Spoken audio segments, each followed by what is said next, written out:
두 번째 거 봅시다. 여러분들 응급실 앞으로 못 가요. 그리고 확정적으로 향후 3에서 5년간 우리가 지금까지 누려왔던 수준의 의료는 누릴 수 없을 확률이 되게 높습니다. 민족의 대명절 추석이 고진데 저는 사실 명절에 대해서 별로 좋은 기억이 없는 게 왜 그렇냐면은 이제 명절에 친척집에 가면은 그래도 형편 좋은 집 애들은 막 용돈을 많이 받잖아. 그리고 이제 명절이 끝나면은 각자 이제 학교나 학원에 모여서 또 애들이 철이 없으니까 명절에 받았던 용돈을 막 자랑을 하는 거야. 나는 뭐 10몇만 원을 받았네. 나는 뭐 20몇만 원을 받았네. 그걸 1990년대 이렇게 초중반에 애들이 또 철이 없이 그거를 막 자랑을 하는 거예요. 근데 저는 용돈을 못 받았어요. 이제 그게 막 다른 애들이 나는 10몇만 원 받았네. 나는 20몇만 원 받으니까 자랑을 하니까 어린 마음에 너무 자존심이 상하는 거야. 너무 자존심이 상해서 나는 50몇만 원 받았다. 이러고 거짓말로 자랑을 했어요. 그렇게 얘기를 했더니 그게 학원쌤 귀에 들어가가지고 학원쌤이 우리 집에 전화를 한 거야.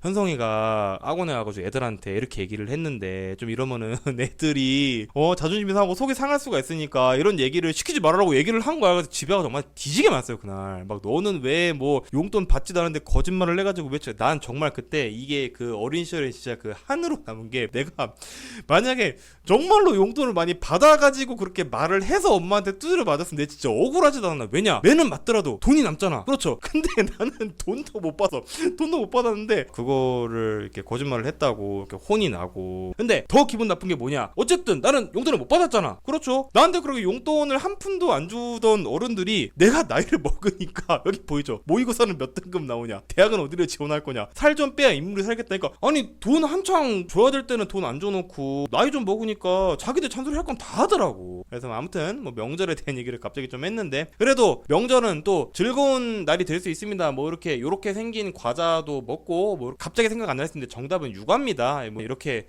맛있는 것도 많이 먹고 오가는 막말 속에 웃음이 터져버릴지라도 이렇게 길이 막혀도 어쨌든 뭐 여러분들은 행복한 한가위가 곧 되시길 바라겠고요. 근데 문제는 명절은 되게 위험한 날이야. 왜 위험한 날이냐? 자, 지난해 추석 연휴 응급실 환자를 봅시다. 평일이 정확하게 3배야. 아니, 완전 정확한 건 아니에요. 14,000 곱하기 3은 뭐 42,000. 많이 차이 나는구나. 죄송합니다. 문과라서. 아무튼 거의 3배 가까이 돼요. 근데 올해는 어떻게 되겠어요? 여기에 코로나19 환자가 이렇게 띠롱 꼬리가 붙겠지. 그러니까 훨씬 더 많아질 거란 말이에요. 여러분들 이번 추석에 응급실 갈 일 절대로 만들면 안 돼요. 진짜 큰일 날 수 있어. 명절이 왜 위험한가? 일단 명절 응급실이 붐비는 이유는 갑작스런 효심의 발동이 가장 큰 원인 중에 하나야. 진짜로 이것 때문에 응급실이 붐벼요. 왜 그러냐면 평소에 찾아뵙지 못하던 부모를 찾아뵙고 나니까 약간 갑자기 효심이 발동해. 그래서 막 뭔가 막 우리 아빠 엄마가 막 몸도 불편한 것 같고 막 안색도 좀 안 좋은 것 같고 막 또 이렇게 부모님들이 이렇게 오랜만에 자녀를 보게 되면은 좀 불평불만도 할 수도 있잖아. 뭐 저기 아들아 뭐 내가 요즘에 뭐 허리가 아프다 뭐 내가 요즘에 다리가 아프다 뭐 이렇게 얘기할 수 있잖아. 근데 그러면은 이게 부모를 자주 못 보니까 사람들이 어떻게 생각을 하면 응급실을 데리고 가는 거야. 이렇게 하면 안 됩니다 여러분. 이게 건보 재정을 무너뜨리는 그런 행위예요. 자, 그리고 두 번째, 과도한 부침개 섭취가 문제가 된단 말이에요. 그리고 두 번째, 주먹 다짐하지 마세요. 친지간의 싸움. 정말로 이것 때문에 주먹 다짐하다가 응급실 온 사람 있다니까. 나 봤다니까. 동생 데리고 갔다가. 그래서 명절이 굉장히 위험한데 이 김종인 씨죠. 김종인 씨가 이마가 찢어져가지고 응급실 뺑뺑이로 돌아왔는데 응급실 22군데에서 거절을 당했대. 무려 장관 출신 국회의원 5번 한 유력 정치인입니다. 근데 응급실을 못 가요. 그리고 두 번째, 이 더불어민주당의 김한규 의원인데 부친상을 당하셨다고 합니다. 그런데 이분도 사실 그 방송에서 직접 밝히신 내용인데 아버님께서 쓰러지셨는데 응급실 뺑뺑이를 돌다가 결국 응급실 자리가 없어서 입원을 못했다. 이분들이 보면 우리가 사실 사회 지도층들이잖아. 사회 지도층들도 지금 응급실을 못 가서 가까운 친지분이 돌아가시고 이게 정말 내일이 되면 절대 피해갈 수 없는 그런 일이 되고 있습니다. 그래서 왜 이렇게 마비 상황까지 몰렸나 한번 봤더니 코로나 환자가 지금 전국에서 35만 명 넘게 생기고 있거든요. 문제는 이 상황에 응급의학과 전문의들이 계속 지금 사직을 하고 있다라는 겁니다. 그래서 결국 환자는 몰려오는데 의사들이 계속 그만두고 있는 그런 상황이라는 겁니다. 근데 명절에는 응급실 터져 나가죠. 그래서 정부가 추석 연휴 때 응급실 전문의 진찰료를 250%로 인상하겠대. 근데 모르겠어요. 나는 이걸로 될까? 저는 안 될 것 같아요. 중간 정리를 해보면은 의대 정원 확대를 해서 전공 의들이 사직을 했고, 그리고 이제 응급은 마지막까지 버텼어요. 정말로 사명감으로 버티셨던 분들이 되게 많아. 근데 이분들이 못 견디고 그만두기 시작해. 근데 그 상황에서 엎친 데 덮친 격으로 코로나가 재유행이 온 겁니다. 자, 이제 우리가 여기서 쟁점을 한번 보자 이거예요. 쟁점은 의사 수가 절대적으로 부족하니까 의사를 늘려야 된다 의사들 스스로도 과로를 호소하고 있지 않은가라는 정부의 입장이 있고요. 그 다음에 의사의 절대소가 문제가 아니다. 의사가 어디 퍼져 있는 게 문제다라고 말하는 입장이 있습니다. 이게 말이 어려운데, 그러니까 한국의 의료 판대 자체가 사기맵이라는 거야. 자, 꿀네랄이 있고 미네랄이 있어요. 지금 이런 거야. 대한민국의 의료 현황은 성형외과 피부과는 꿀네랄이야. 돈을 존나게 많이 벌 수 있어요. 근데 소아과는 낮은 의료수가에 허덕이고 있다라는 거죠. 근데 얘네가 같은 맵에 이렇게 들어가 있으면 다들 이런 사기맵을 하려고 하지 않겠어요? 그래서 의료수가 문제를 그대로 두고 인력만 늘릴 수 없다. 뭐 이제 이런 얘기를 이제 하고 있는 건데, 자, 근데 사람들이 이런 얘기를 하는 거야. 의사들은 그렇잖아. 돈도 많이 버는데 돈 더 벌려고 한다. 의료수가 왜 올려달라고 하냐? 뭐 이런 얘기를 해요. 그러니까 그 말이 사실 겉으로만 보면은 완전히 틀린 얘기는 아니야. 의사는 소득이 높은 직업은 맞아. 소득이 높은 직업은 맞는데, 자, 의료수가는 어디서 지급을 합니까? 우리가 일반적으로 생각을 할 때는 이제 이 심평원에서 의사의 소득으로 의료수가를 주는 것 같아. 근데 의사의 소득은 이런 식으로 책정이 되지 않고요. 어떤 식으로 책정이 되냐면, 자, 심평원이 있죠. 의사가 있죠. 여기까지는 똑같아.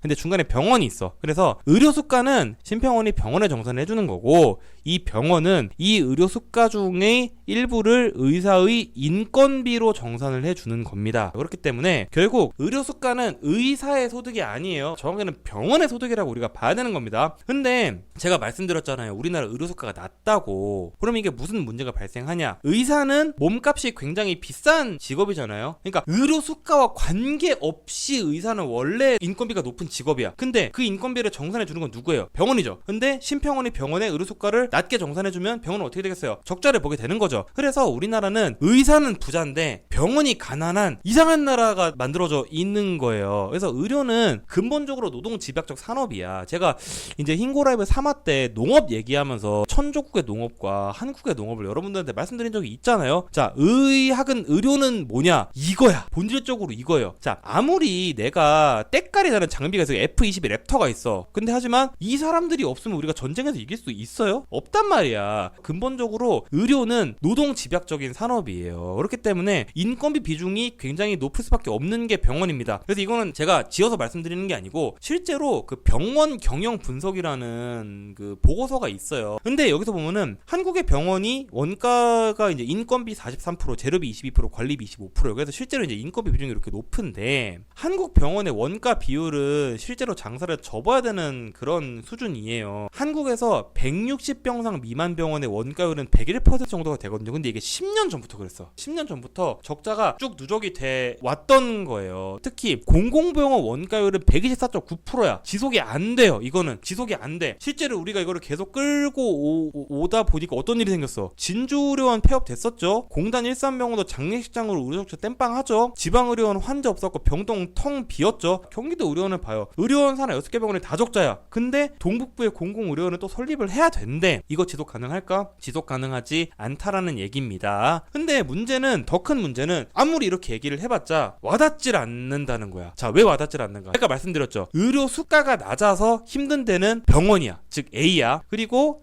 대부분의 의사들은 B예요. 근데 봐봐요. 병원이 의료 수가가 부족한데 병원이 그걸 어디 가서 얘기할 수 없잖아. 병원이 막 이렇게 저그 해처리처럼 막 이렇게 오버마인드랑 연결된 막 그런 거라 가지고 막 미네랄이 부족하면 뭐 not enough minerals 이렇게 전달할 수가 없잖아. 그러니까 실제로는 A를 위한답시고 나와서 얘기하는 사람이 B야. 그러면 누가 동의를 해주겠냐는 거예요. 그렇잖아. 누가 동의를 해주겠냐고 이거를. 아무튼 그렇다는 거예요.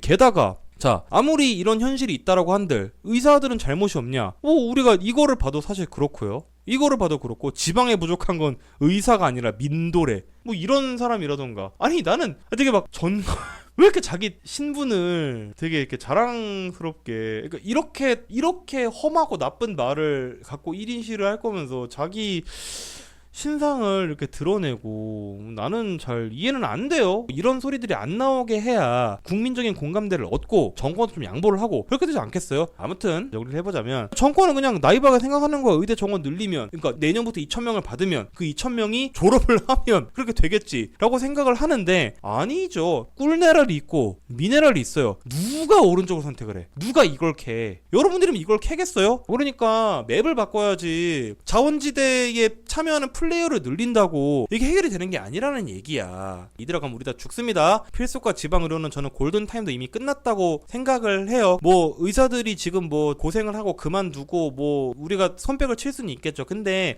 이런 식으로 가면은요 여러분, 의외로 의료 민영화 명분이 빨리 생길 수도 있어요. 왜 그러냐면 봐봐, 지금 필수과랑 지방의료가 수가 문제 해결 안 돼가지고 몰락을 하잖아요. 그러면은 필연적으로 봐라, 내가 이러니까 지방에도 영리병원을 만들어서 돈을 낼 수 있는 사람들은 서울로 가게 하지 않고 지역에서 의료 서비스를 받을 수 있게 해야 된다고 내가 말하지 않았느냐, 그렇게 말할 거라고요. 그러니까 이게 의사들 이미 부자인데 의료 수가를 왜 올려줘야 되냐라고 우리가 계속 생각을 하다간 의료 민영화 명분이 무조건 더 먼저 생깁니다. 그러면은 이대로 가면은 그대로 건보 제도는 붕괴가 되는 거예요. 제가 이제 여기까지 말씀을 드렸고, 여러분들 제가 누차 말씀드리는데 이번 추석 때 절대로 응급실 가지 마세요. 제가 말씀드렸어요. 자, 아무튼 뭐 제가 오늘 여러분들하고 이렇게 오늘 두 가지 주제, 텔레그램 딥페이크 그리고 의료 대란 사건에 관해서 얘기를 해봤는데, 늘 말씀드리지만 이렇게 토요일 저녁에 귀중한 시간 내주셔서 감사드리고, 다음 주에는 또 재밌는 주제로 찾아뵙고 인사드릴 수 있도록 하겠습니다.